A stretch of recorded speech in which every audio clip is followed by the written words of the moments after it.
Na tradição judaica, o tempo é muitas vezes referido como espaço sagrado, assim como o livro seria o verdadeiro templo do povo judeu. Para Spinoza, por exemplo, o tempo é meramente um acidente do movimento, um modo de pensar. Já Heschel considerava o tempo o coração da existência. Para Freud, o inconsciente humano é alheio à cronologia, num estado de atemporalidade ou de tempos múltiplos. Eu sou Amanda Hatzira, estudo psicanálise, cultura judaica e sociedade israelense, e esse é o E Eu Com Isso, podcast do Instituto Brasil-Israel. E eu sou João Torquato, sou músico, ativista do movimento negro e estudo os conflitos que se originaram a partir da desintegração da República da Iugoslávia. Há visões muito diversas sobre a forma como o judaísmo encara o conceito de tempo, mas de que forma essas relações moldaram a identidade judaica hoje. Para conversar sobre o tema, convidamos Gabri Cucuruza, que é artista, bacharel em Ciências Sociais e cursa mestrado em História, Política e Bens Culturais pela FGV CPDOC. Integra também o grupo de pesquisa Diálogos da Diáspora, Racismo e Antissemitismo, do Labor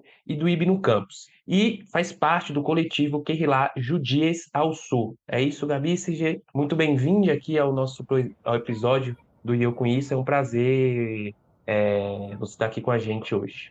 Oi, pessoal. É um prazer estar aqui para falar de um tema que, enfim, me é tão caro, me move há tantos anos, que parece tão natural quanto o tempo.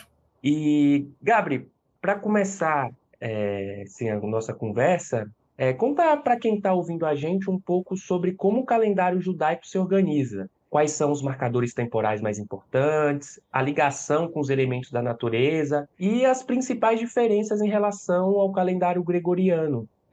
Muita gente não sabe, às vezes acha que, por exemplo, Hanukkah sempre cai junto com o Natal, é a data correspondente, o que equivale ali ao Natal dentro do calendário judaico. Tem muitas pessoas que fazem essas Uhum. comparações, mas são calendários totalmente diferentes, né? Você pode contar um pouco para quem está nos ouvindo?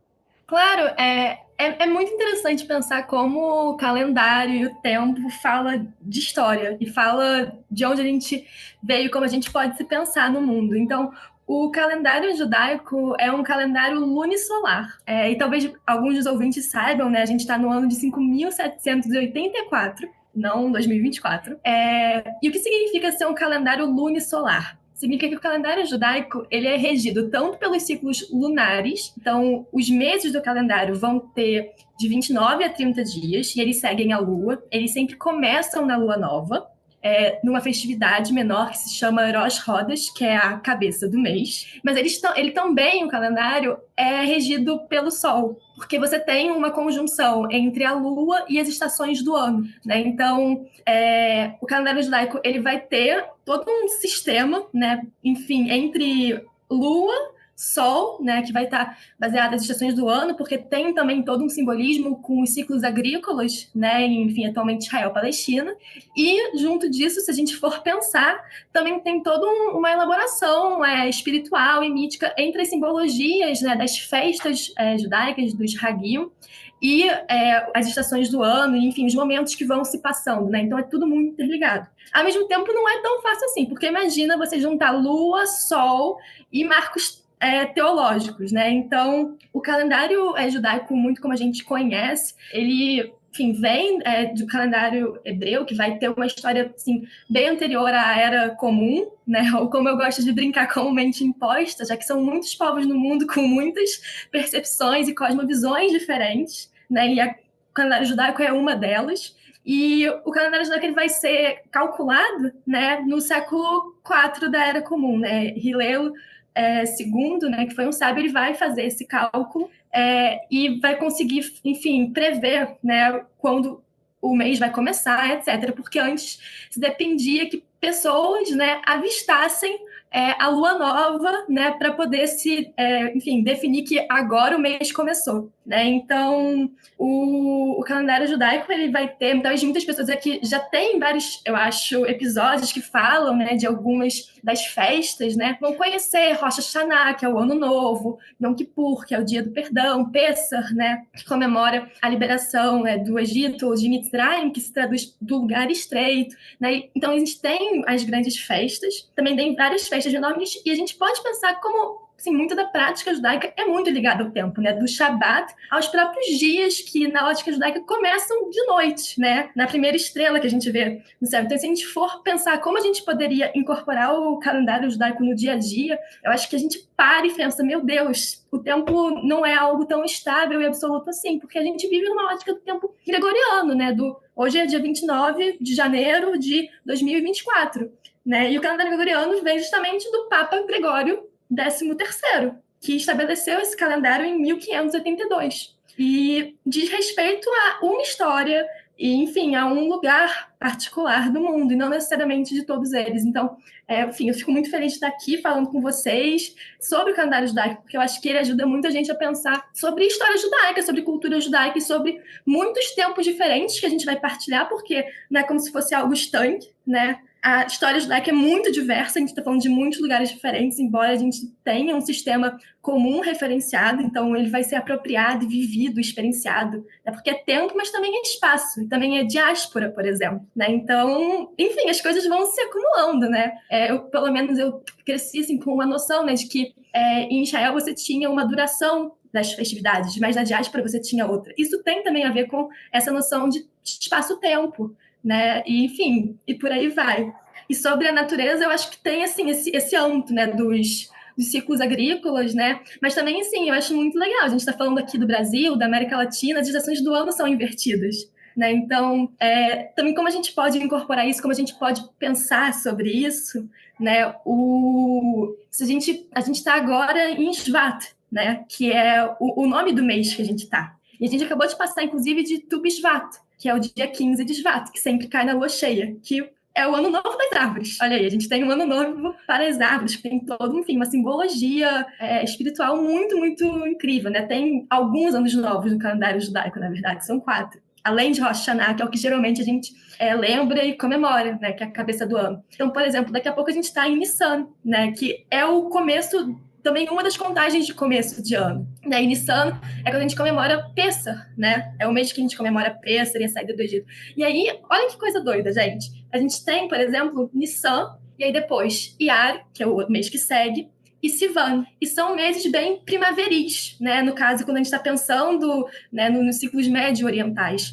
E na história mítica que a gente vai habitar também e ser convocado a habitar, a gente está pensando justamente nessa saída de um lugar estreito e opressivo para caminhar ali por um deserto. E, teoricamente, quando a gente chega no fim dessa primavera ali em Sivan, você tem o recebimento da Torá no deserto, né, no Sinai. Então, tem todo um lugar de simbologia e dá para inventar e criar muita coisa com o tempo e com toda essa tradição. Então, enfim, acho que respondi um pouquinho, elaborei um pouquinho também. Nossa, respondeu lindamente, assim, eu acho muito bonito mesmo pensar, né, nessa conexão que é espiritual, mas ao mesmo tempo é tão aterrada, né, tão ligada ao ciclo da agricultura, à natureza. Acho muito lindo, assim, a gente acabou de passar por Tu B'Shvat, né, o Ano Novo das Árvores, é um dia que a gente celebra comendo frutas, plantando árvores, conversando sobre ecologia. Eu acho tudo isso muito, muito bonito e importante, assim, ainda mais nos tempos que a gente tem vivido, né? Cada vez mais próximo de um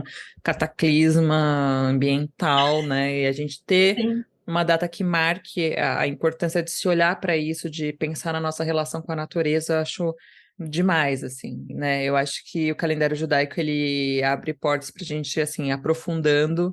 Eu lembro quando eu era criança, minha relação com o calendário judaico era, tipo, saber que eu tinha uma data de nascimento do calendário judaico, eu ficava muito feliz porque eu ia ter 2 aniversários, assim, eu ficava, eu tenho 2 datas de aniversário. Nasci no dia 10 de Elu e também nasci no dia 27 de agosto, assim, eu achava muito legal. E aí, quando a gente vai crescendo e entendendo, né, todo esse ciclo, essa relação do calendário judaico com a existência, com a vida judaica, com a história judaica, como você falou, é muito lindo como a gente pode aprofundar, né?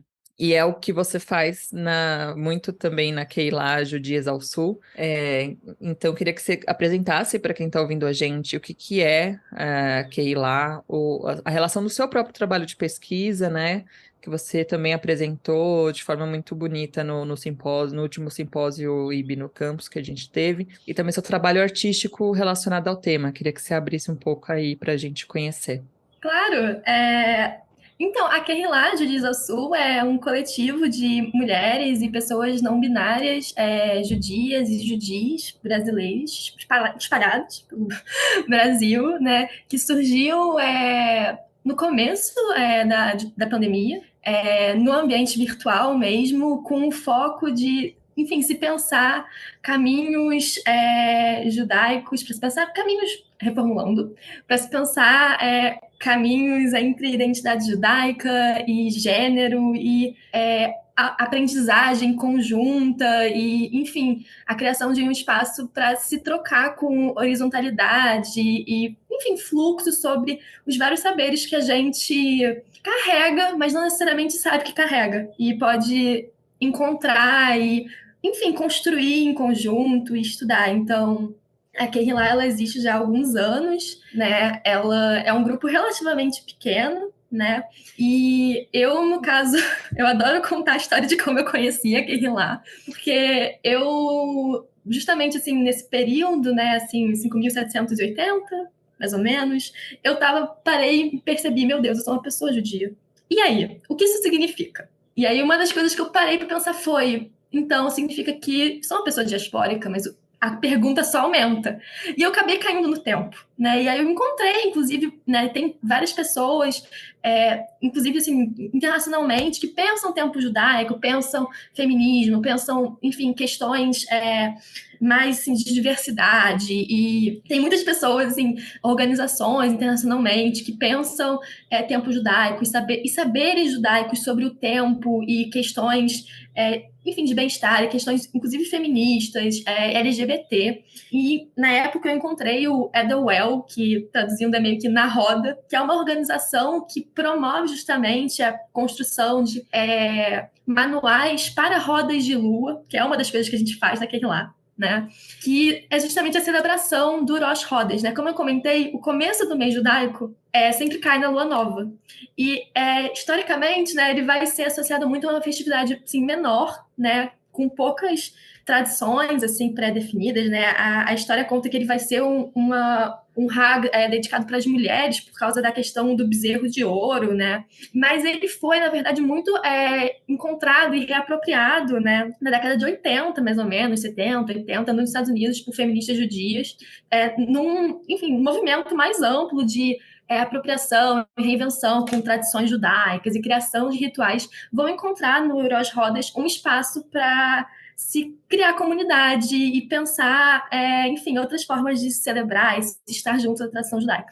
Então, a Kehilá, ela começou como um grupo de estudos, né, para debater, enfim, textos sobre feminismo judaico, questões judaicas, um espaço de encontro e de pensar, né, e de em conjunto, e foi desembocando para vários processos, né? E aí eu entro, inclusive, na Kehilá já quando existia a celebração do Rosh Chodesh. Como eu gosto de contar, eu estava indo atrás de comida no Instagram, fui entrar no Instagram do Centro Cultural Mordechai Anilevich, e aí eu encontrei, bem no mesmo momento, estava acontecendo uma roda de lua, facilitada por essa Kehilá, que eu não conhecia, no Zoom. E aí eu corri, entrei no Zoom no meio do evento. Por coincidência, tinha, enfim, pessoas que me conheciam ali. E aí uma coisa levou a outra, eu acabei entrando no grupo de WhatsApp, né, e tentando entender que dinâmica era essa. Enfim, é um grupo que faz tanto a celebração, né, do Rosh Chodesh, né, e são encontros autodirigidos, né, então a gente constrói coletivamente um encontro de troca mesmo, né, de trazer muitos dos conhecimentos que, enfim, foram passados de geração em geração sobre os meses judaicos. Muita coisa vem da Cabala, que é a mística judaica, né? A gente também tem muitas referências justamente dessas organizações internacionais que têm construído e consolidado material sobre isso, sobre os meses judaicos e sobre um âmbito espiritual e, enfim, por aí vai. Né? Mas também a gente vai desenvolver, né, nesses encontros, no caso do Rosh Chodesh, assim, essa celebração do mês, e, enfim, como a gente pode incorporar isso na nossa vida, né? E o que a gente sente, na verdade, ao escutar que, beleza, somos esses corpos aqui e a gente habita esse tempo também. E ele está dizendo que a energia desse mês é tal. Ok, vamos pensar com isso. Por exemplo, eu adoro esse exemplo de Nissan, Iyar e Sivan. Nissan, né, que é o mês que você tem a história, né, do processo da saída, né, do Egito, né, ou de forma literal, do lugar estreito. E aí você tem Iyar, que é um mês que é energia de cura. O mês que segue isso é um mês que é energia de cura. E eu acho isso muito bonito, por exemplo. Então, enfim, e aí as coisas vão elaborando, mas acabou que, assim, nesse coletivo a gente também tem encontros de estudo, a gente fazia muito leituras das parashot, né, dos trechos semanais da Torá, e, enfim, discussões.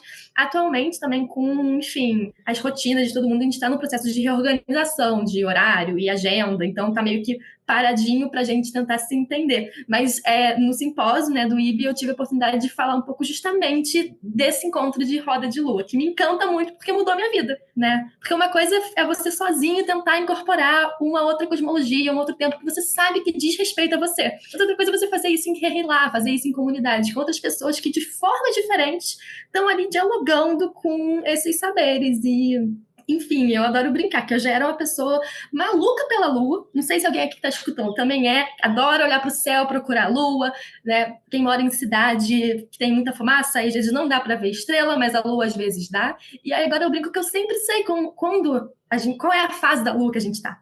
Porque no calendário judaico é sol e lua. E embora a estação do ano seja invertida, a fase não muda, né? Então, eu sei que quando tá chegando a lua cheia, quando a gente está indo para o fim do mês. Eu brinco até que às vezes eu sonho com a lua diferente, no sonho é estranho, porque, pera, a gente está em outro tempo, né? E, enfim, esse é um pouco do trabalho naquele lá. Sobre o trabalho com arte, eu, assim, pesquiso, assim, academicamente, né? Eu tenho dedicado, assim, desde o último ano e agora, assim, no mestrado, né? Eu pesquiso a obra e vida de algumas ativistas judias, né, feministas, LGBT, né? Então, na minha monografia, eu trabalhei com a parte da obra e da vida da Melanie K. Kantrowitz, que foi uma ativista intelectual judia, lésbica, estadunidense, que tem um trabalho fenomenal sobre, enfim, judeidade e diversidade, multiculturalidade judaica, diversidade racial na comunidade judaica, enfim, vários temas. Ela trabalhou com muita coisa, circulou em muitos lugares, embora não seja muito conhecida, praticamente. No Brasil, ela não é traduzida, não é conhecida. E tem todo um campo de outras, enfim, mulheres que caminharam com ela e que pensaram sobre várias coisas, enfim, desses temas, né? Eu sei que tem, inclusive, acho que já saiu aqui no IB, né, um episódio sobre não dialogando com a Melanie, mas com uma brasileira. A gente tem a Rosalie Roth aqui no Brasil, que é uma pioneira do movimento LGBT, né, no Brasil. Então, enfim, foi também uma mulher judia. E ao mesmo tempo que eu faço isso, né, e eu faço isso nesse intuito de encontrar a vida, porque a gente lida muito com antissemitismo, e eu por muito tempo achei que eu ia estudar antissemitismo. Aí eu encontrei que tem um outro caminho de falar de coisas judaicas, e que eu gosto muito. E falar do tempo, né, e junto da arte, eu acho, principalmente, é um pouco disso. Porque existe a história do antissemitismo, existe a realidade vivida do antissemitismo, e a gente tem lidado com isso de forma bem acentuada e evidenciada nos últimos meses. Né? Tem alguns episódios incríveis que saíram agora no Iam Com Isso sobre esse tema. Infelizmente, porque é doloroso viver isso de novo na história judaica. Mas a história judaica não é só isso. A história judaica não é sinônimo de história do antissemitismo. A cultura judaica é algo muito amplo e vai desde tempo até comida, música, linguagens, muitas línguas diaspóricas e tipo, vestimenta e trocas culturais. A gente tem muitos milênios de história. Então, isso tudo me encanta muito e me move muito. E eu acho que é importante a gente sempre lembrar disso e se apegar nisso também, porque às vezes a gente acaba reduzindo a identidade judaica à experiência de antissemitismo. E isso é muito triste, porque é reduzir quem a gente é à experiência de desumanização e de ódio. Então, para mim, pelo menos, me engajar com o tempo judaico, com o calendário judaico, tem também um lugar nisso, sabe? É um compromisso, e aí isso fala do meu trabalho artístico, assim, eu trabalho com artes visuais, experimento com audiovisual, com poesia, com escrita, eu vou mexendo em vários caminhos para acessar isso, que é, assim, um compromisso, eu acho, ético, um compromisso político com acessar e tentar habitar esses lugares que muitas vezes a gente nunca vai encontrar, inclusive, porque, como eu brinco, a gente está buscando murmúrios, a gente está dialogando com ruínas e com vazios, porque muita parte da nossa história foi invisibilizada, é invisibilizada, foi apagada, foi perdida, como de muitos outros povos no mundo, infelizmente. E, ao mesmo tempo que não o silêncio, mas a ausência e o silenciamento são verdades e existem, a gente pode dialogar com tudo que ecoou, que não ecoou, mas que a gente pode tentar inventar junto, sabe? Sim, meu trabalho com arte tem muito a ver com isso, com escrita poética tem a ver com isso, com beleza. A gente talvez não consiga, a gente lida com o impossível, mas a gente pode imaginar, a gente pode sonhar, a gente pode reinventar a partir disso. Isso é igualmente válido e muito necessário, assim, eu acho. E também sem fazer uma romantização, também, né? Acho que é importante, porque não é como se antes tudo fosse perfeito e fosse incrível, e não é isso. Mas é lidar com o fato de que, enfim, existem vazios, existem esvaziamentos, mas a gente pode não necessariamente tentar preencher eles, mas habitar um espaço de entremeio com eles. E aí também vai um outro ponto, né? Que aí eu acho que eu acho que eu vou aproveitar a oportunidade para insistir, que é falar de calendário judaico, falar de tempo judaico para mim, pessoalmente, uma afirmação que eu fico repetindo para quase todo mundo que eu conheço, que convive comigo, que é: não existe civilização judaico-cristã. Esse é um conceito que apaga sistematicamente história e cultura judaica, e não faz sentido historicamente, assim, eu falo em ciências sociais, e, enfim, eu acho que se a gente tem noção da história judaica, da sua diversidade, inclusive geográfica, e inclusive da sua história com a cristandade, sua história na Europa, não faz sentido falar de uma civilização, de uma cultura judaico-cristã. A gente está em tempos diferentes. Então, é muito, assim, esse termo, inclusive, ele é muito recente, mas ele emerge com muita força e ele cria uma situação bem perigosa, na minha opinião, que é cooptada por diferentes grupos com diferentes interesses, mas, assim, não faz sentido. E se a gente vai realmente dialogar com questões da questão, não é que eu estou falando que não existam diálogos entre culturas e grupos de forma alguma. O que mais tem na história judaica é isso: diálogos e trocas, algumas não tão bonitas, mas assim, você tem muitos diálogos e produções incríveis interculturais, e até hoje, né? Mas nesse ponto específico, a gente tem uma conjunção histórica que não faz sentido. E eu acho que o tempo dá um empurrãozinho de falar: peraí, Hanukkah não é o Natal judaico, nem Pessah a Páscoa judaica. Você não tem que traduzir a história judaica e a cultura judaica em termos mais compreensíveis na ótica vigente, sabe? Porque é outra história, é outro tempo, é outra forma de estar no mundo, e tá tudo bem. É claro que nem sempre a gente vai ter uma escuta para querer entender tudo isso. Faz parte, infelizmente. Mas a gente não precisa ficar se traduzindo o tempo todo, né? Num sentido de ter que ficar. É como se fosse, porque não é necessariamente, sabe? E acho que, assim, muitas particularidades coabitam o mundo, né? A gente tem que honrar as nossas. Inclusive porque a própria falar de identidade judaica e falar de judaidade, história judaica, é falar de dissenso. É um espaço muito múltiplo, historicamente muito múltiplo e muito diverso. Você traz tantas coisas importantes, assim, pra gente pensar, sabe, Gabri? A começar, assim, pelo que você diz do seu fazer artístico, né, acadêmico, que é essa busca pela vida e o quanto isso é importante, né, em tempos que a gente tem vivido uma pulsão de morte tão grande, assim, pensando na guerra, no que está acontecendo em Israel. Acho muito importante, né, esse ponto que você traz também, e o quanto também essa questão dessa cultura judaico-cristã não faz sentido nenhum, historicamente, né, na história judaica, social. Você trouxe exemplos, assim, que sempre caem, né, o Hanukkah, por exemplo, é uma história de resistência, justo de uma resistência à assimilação, contra a destruição do povo judeu, como que a gente mistura, né, com uma outra, tenta fazer essa tradução que não faz o menor sentido, numa história que é tão de resistência, de se colocar, né, de presentificar o que é ser judeu, judia, judie, no presente também, quando a gente ressignifica todos esses hagim, essas festas, né? Então, só queria apontar que eu acho muito interessante você trazer isso. Fala aí, João.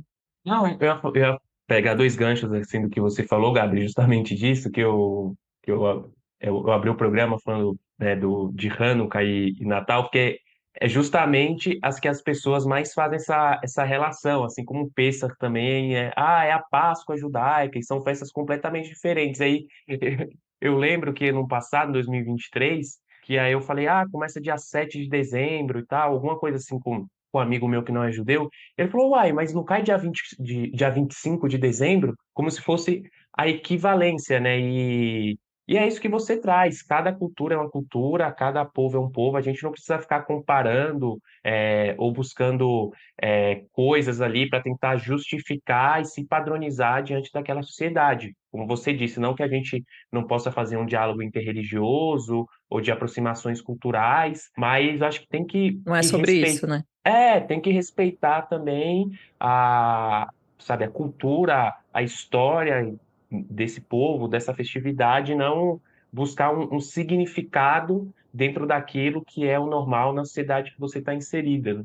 E de outra coisa que você trouxe também, que eu acho que dá para fazer outros paralelos, muitas vezes quando chamam judeus para falar, ou vai falar de assuntos relacionados à cultura judaica, é só sobre essa óptica do Holocausto, da guerra. E isso é uma coisa que me incomoda muito também com outras pautas, com a luta antirracista, por exemplo. Só chamam pessoas negras para falar ou no 13 de maio ou no 20 de novembro. Gente, os povos, as culturas, as etnias, as religiões, é muito mais amplo e muito mais vasto do que só as dores ou só os traumas. Não que não devemos falar sobre antissemitismo, sobre Shoah ou sobre a violência policial contra a população negra. Mas eu acho que a gente olhar para outras questões, como você faz aí com tempo, com comida, com dança, com arte, eu acho que é também uma forma da gente falar sobre o passado e falar sobre o presente e discutir também sobre até dores e traumas, mas a partir de outros olhares, né? Não esse reducionismo. E partindo disso, Principalmente mas agora, né, que a exato. dor, né, a nossa dor está sendo tão negada, né, esse negacionismo intenso em todo lugar, principalmente em todo lugar, né, não dá nem para falar mais que é só em lugares, espaços progressistas, né? É uma negação, assim, muito dolorosa, né, que intensifica ainda mais a dor que a gente não tem direito nem de sentir. É uma invalidação total, né, da dor de que você ou as pessoas ali estão passando. E na abertura do programa, a gente falou, né, sobre as múltiplas visões sobre o conceito de tempo e como nos relacionamos com ele, com esse tempo. Para mim, por exemplo, eu acho que é muito importante a forma do ciclo judaico se relacionar com isso. Por exemplo, Rosh Hodesh, e as próprias festas, né? Para mim é sempre naquela loucura de trabalho do dia a dia, um tempo de parar, respirar e não, vamos começar de novo, vamos recarregar as energias. Então, faz muito sentido para mim.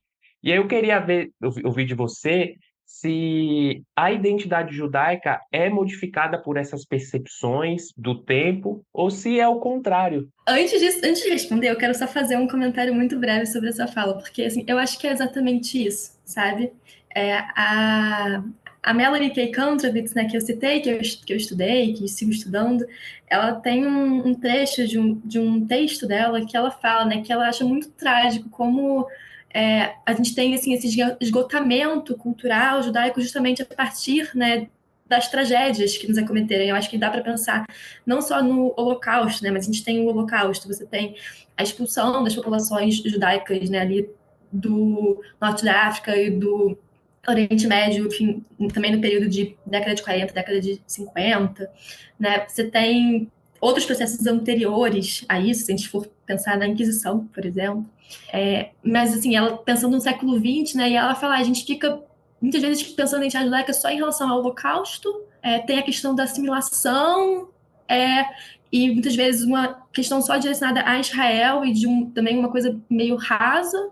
E um outro ponto também é como também se esgota a diversidade, né, da história judaica. Né? Você tem, muitas vezes, um olhar muito normativo e muito eurocentrado da história judaica que não faz nenhum sentido com a história judaica e os vários grupos subétnicos que compõem, né, o povo judeu. né? Então, enfim, eu acho que é importante a gente lembrar disso e sempre destacar isso, porque, como você me perguntou, né? Tempo conforme a identidade judaica conforme o tempo, eu acho que não dá para separar as coisas, porque é um grupo, né? E muitos, na verdade, ao mesmo tempo, porque a gente está falando de uma população diaspórica. Então, não tem nenhum absoluto nessa resposta, porque é isso. Eu estou falando, assim, de como eu me relaciono nessa coletiva que eu participo, como a gente constrói em conjunto. Mas se a gente vai pensar em outros grupos, né? Eu estou falando aqui do Rio de Janeiro, assim, em outros coletivos judaicos e comunidades judaicas do Rio de Janeiro, e como vai ser a relação familiar e, enfim, né, dentro de sinagogas, com o tempo vai ser diferente, né? Eu, por exemplo, né, enfim, cresci num ambiente secular, né? Não, o marco do Shabat, por exemplo, nunca foi tão vivo para mim. Eu tentei depois começar a incorporar, nem que fosse para pensar, pelo amor de Deus, eu estou tentando incorporar esse tempo, né? O mundo já está num cataclisma, né? Capitalismo, crise climática, né? Então, daqui a pouco as estações do ano nem vão funcionar mais com o calendário judaico. Já se foi essa parte do calendário. Vamos honrar outras partes dele. Mas, assim, enfim, voltando para a pergunta, eu acho que não tem como a gente pensar qualquer, enfim, grupo, né, para eu generalizar, sem as formas que eles produzem no mundo. E aí isso vai pensar o espaço, palavra, linguagem e tempo faz parte disso. É algo muito, muito, muito basilar, tanto que a gente naturaliza tanto, né? Que horas são, que dia é hoje, né? Como a gente vai organizar a vida mesmo. Eu passei a fazer calendários, juntando o calendário judaico com o calendário gregoriano, né? Tentando conciliar, né? Marcando o começo no calendário judaico, mas botando os dias do calendário gregoriano. Porque meu chefe vai pedir prazo, gente, pro calendário gregoriano. Todo mundo aqui vai ter tudo assim, organizado nessa ótica. Mas eu acho que tá muito ligado. Às vezes menos, às vezes mais, assim. Mas se a gente for pensar historicamente, numa longa duração, o tempo vai ser, assim, alguns historiadores vão trazer isso de forma, né, muito, muito forte, né? Quando, assim, olhando justamente para o lugar do tempo em comunidades judaicas, você vai ter uma relação entre espaço e tempo que vai ser muito organizacional do ritmo das comunidades, né? De como elas vão, né? Você vai ter, enfim, a semana, gente, o Shabat e os Hagim e enfim, né, onde para os limites do mundo, né, e também de expressão de tudo. Mas assim, como eu falei, isso vai ser diverso, né? Então a gente tem, inclusive, alguns Hagim que vão ser comemorados por alguns grupos étnicos judaicos e por outros não, né? E, enfim, isso vai se construindo, porque é isso, tempo, né? Embora eu fale o tempo judaico, são também tempos. São tempos judaicos em diversos momentos e é muito múltiplo, né? Então eu acho que é algo que está ali, mas assim, também não necessariamente. Eu acho que a gente tem um processo de assimilação, né? Tipo, muito tipo. A gente tem um processo de assimilação em que talvez isso não fique tão proeminente, mas não necessariamente não assimilado significa que isso seja algo evidente. Né? O que acontece é que, por exemplo, para mim, enfim, nesse grupo, a gente parou e falou, ok, tem tempo judaico, e a gente note que a gente fala o tempo judaico, a gente tem que marcar que ele não é o tempo. Ou a gente começa a marcar os dois, né? E tentar se orientar pelos dois, ou mais pelo que a gente nunca aprendeu, de fato, a incorporar no dia a dia, né? Sim, embora a maior parte das pessoas desse grupo, por exemplo, sejam pessoas que nasceram e cresceram em ambientes judaicos, né, em famílias judaicas, escolas judaicas, sim, você às vezes vai ter uma ligação maior com as grandes festas, etc., mas que mês a gente tá? Assim, eu aprendi a música dos meses na escola. Um dia eu fui falar com a minha avó, por exemplo, né? Sobre, enfim, o tempo, ela ficou, tipo, que interessante, que diferente. Para ela isso não era algo muito factível, né? Mas eu acho que é isso, assim, a gente está vivo, a gente está aqui, e acho que na história judaica, de forma ampla, a gente está aqui, uma afirmação bem, pode ser bem pesada, dependendo do momento. né? E uma das várias coisas que a gente carrega é o tempo. A gente pode escolher ou não se engajar de alguma forma, mas também, sim, não é como se fosse algo, sabe? Tipo, enfim, não tô aqui convocando todo mundo para passem a incorporar o calendário judaico no seu dia a dia, né? Não é isso, mas assim, é legal a gente lembrar que existe, e existe um repertório muito amplo dele. Eu sei que tem muito, muito que eu não conheço dele, da sua história, né? Poxa, toda a parte mística do tempo judaico, da Cabala, assim, eu acho incrível, eu não domino esse assunto, quero muito aprender. Porque tem uma beleza, assim, acho que de vida, sabe? Que não é acadêmica, no sentido estrito senso, que a gente aprende, que é o ensino acadêmico, mas que acho que é muito também do saber que a gente tem que tem que acessar, sabe? Tem que estar ali junto, enfim.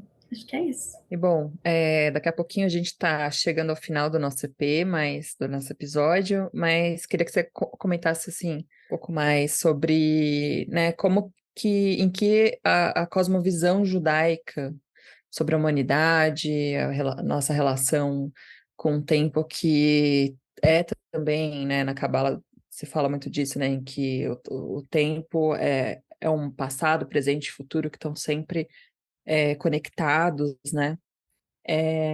Como que essa visão, essa cosmovisão pode, por exemplo, ajudar a gente contemporaneamente, né? Quando a gente pensa, por exemplo, na importância da preservação da memória, que é algo muito presente na cultura judaica, os conceitos como o Tikkun Olam, né, que falam sobre que a gente tem que deixar o mundo melhor do que ele estava quando a gente chegou, né? A preservação, esse conserto, esse reparo do mundo.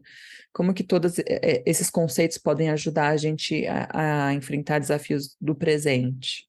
Nossa, eu acho essa pergunta muito bonita, porque eu acho que ela fala de como a tradição judaica, em toda a sua assim, diversidade e dissenso e diálogo e briga, porque tem muita briga também, que bom, né? As pessoas são múltiplas. Ela ensina a gente a habitar vários mundos ao mesmo tempo.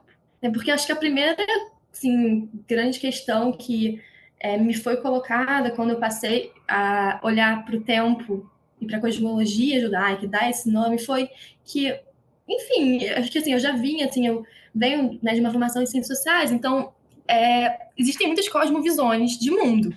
A gente tem uma que é hegemônica a partir de processos muito violentos, enfim, coloniais, que erradicaram, né, centenas de povos e centenas de cosmovisões e continuam a sistematicamente negar a conjugação de mundo e de tempo e de vida. Né? No Brasil, assim, né, a gente tem as populações indígenas, populações negras que vão sofrer esse processo de forma muito, muito, muito violenta e viva até hoje, assim. Mas é aquilo também, você tem cultura e vida para além de tudo isso, né? Então, eu acho que tem um lugar de reivindicar a particularidade, sabe?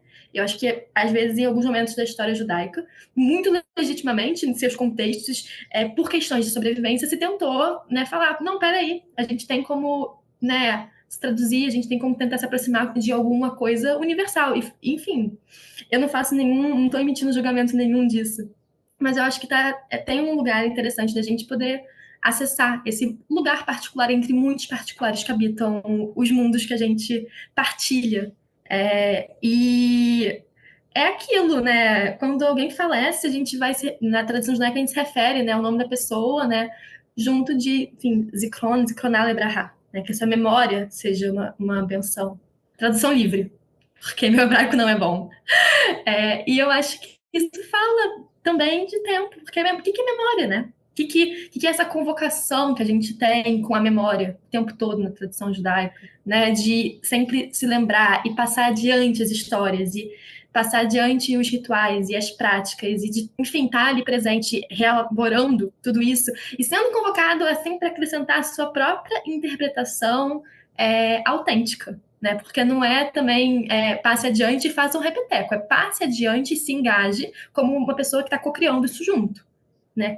Cada pessoa, assim, é algo que eu aprendi lendo sobre, enfim, misticismo judaico também, que me foi passado, esse lugar de, assim, você tem um lugar ativo nessa história também. E eu acho que O tempo dá esse lugar entre o Tikkun Olam, né, essa convocação também de reparar o mundo, de tornar o mundo melhor, e uma concepção temporal que ela é espiral, né, a gente vai, né, eu gostaria que os ouvintes aqui conosco pensassem assim, a gente está em essa circularidade, esse tempo passado e futuro que estão juntos, porque se a gente for pensar, cada festividade, cada Haga, a gente vai, né, ser convocado a estar ali junto novamente do que aconteceu, porque está acontecendo naquele momento.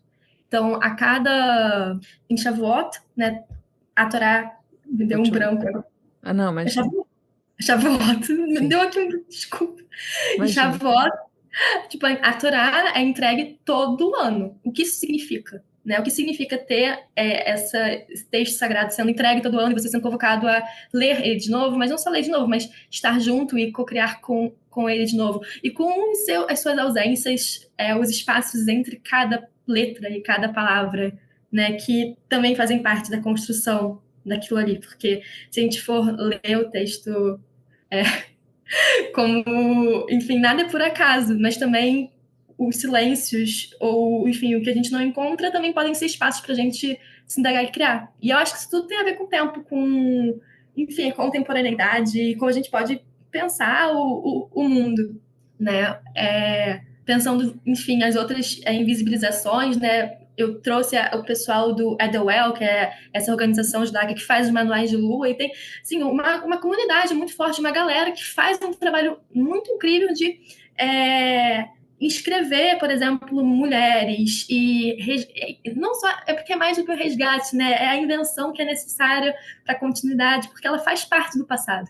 Não é porque a gente não encontra factualmente ali que ela não está ali. Ela está, a gente sabe que ela está. Não é porque, por exemplo, a gente não tem tantas mulheres e, enfim, pessoas dissidentes de gênero, né? Não vai ser esse termo que vai ser usado na época. Obviamente não significa que essas pessoas não existiam dentro dos seus próprios contextos e produções sociais, né? Não estavam ali, que a gente não pode pensar e olhar e, enfim, se engajar com. E eu acho que o convite do tempo é um convite do texto, que é um convite da oralidade, e não só do escrito na literal. Porque também, assim, eu acho que isso é uma coisa que me encanta muito, né, do convite do texto da tradição judaica, que é que você tem os vários níveis de interpretação, né? E aí, enfim, são 4. E o último é Sod, segredo, é um mistério. E, enfim, tem a parte de lembrar, né, da parte da terra, da parte dos ciclos agrícolas, da crise climática, por exemplo, da ecologia.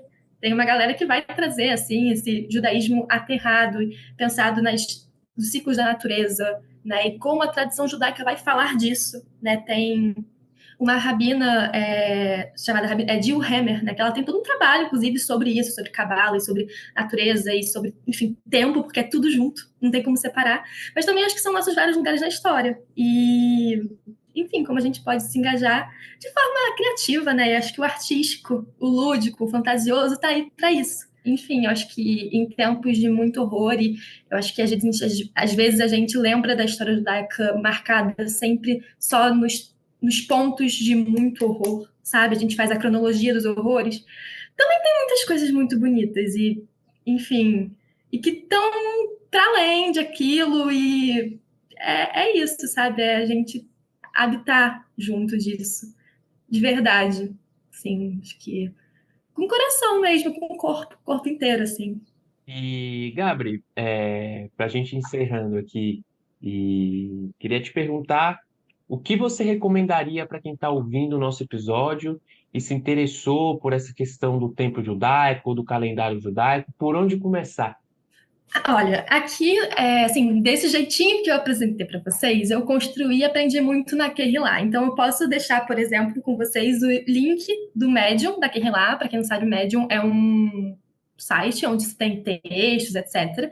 E lá a gente tem alguns textos que vão discutir desde coisas de feminismo, judaísmo, mas também sobre cada mês e conhecimentos sobre os meses judaicos. E aí eu também gostaria muito de recomendar o Ethelwell, que é essa organização. Infelizmente, o site deles não tem tradução para português, mas tem como aplicar no navegador, né, aquela tradução instantânea.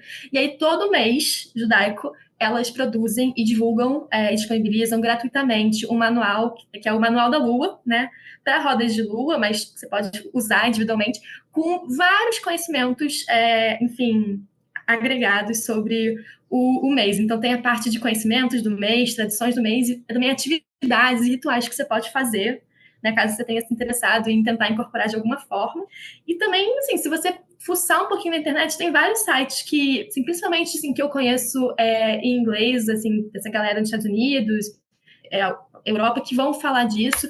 Israel também, imagino que também tem muito isso. Aí eu vou falhar nas recomendações, por causa da minha ausência de muito hebraico, mas aí também a dimensão lá do tempo é diferente, porque o calendário oficial também é do calendário judaico, então aí é outro debate. E, enfim, é isso, assim, eu vou deixar com vocês os links, talvez, né? Mas a gente está no Instagram, pelo menos a Kehilá, como @Kehilá Judis ao Sul, porque é uma coletiva de pessoas judias e judis nesse sul do mundo, pelo menos de acordo com uma das designações aí dadas, né? E, enfim, tentando pensar essas coisas em conjunto. Então, também quem tem interesse pode seguir a gente, né? Se você for uma mulher, uma pessoa não binária, manda uma mensagem. A gente está reestruturando as coisas, mas a gente adoraria, eu acho que, receber mais gente para, enfim, celebrar, por exemplo, o novo mês em conjunto, né? É virtual. Então, em qualquer lugar do mundo, se é o horário disponível, a gente pode estar junto.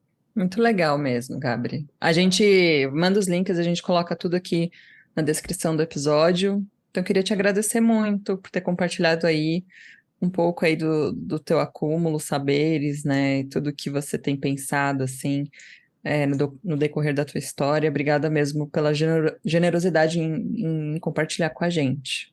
Você vai ser sempre muito bem-vindo aqui no nosso episódio, no nosso podcast, né?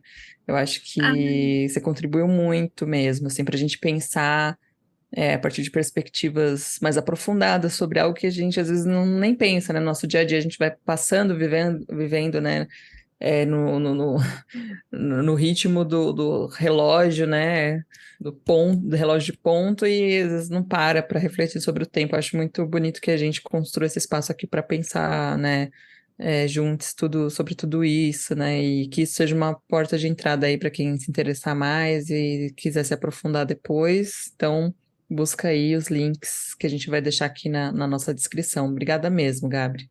Eu agradeço muito o convite, né? Como eu contei aqui no começo, eu com isso é o único podcast que eu acompanho sistematicamente há muitos anos. Então eu fico muito feliz de estar aqui. Assim, vocês me influenciaram, inclusive, muito em entrar nos estudos judaicos. Ai, que legal. Muito legal mesmo. Bom, então, para quem está ouvindo a gente, hoje a gente falou com Gabri Cucuruza, que é artista, bacharel em Ciências Sociais, cursa mestrado em História, Política e Bens Culturais pela FGV CPDOC, integra também o grupo de pesquisa Diálogos da Diáspora, Racismo e Antissemitismo do Labor e do IBIS no campus, e é coletivo judaico Kehilá Judis ao Sul. Muito obrigada, Gabri. Obrigada mesmo. Obrigada, gente. Muito obrigado por estar aqui com a gente. E se você que está nos escutando quiser mandar uma mensagem para a gente, é só escrever para @institutobrasilisrael.org. O E Eu Com Isso está em diversas plataformas de áudio, como Spotify, Orelo, Apple Podcast, Google Podcasts, também no canal do YouTube do Instituto Brasil Israel. Não esquece de seguir o IB nas redes sociais. Até quarta-feira que vem.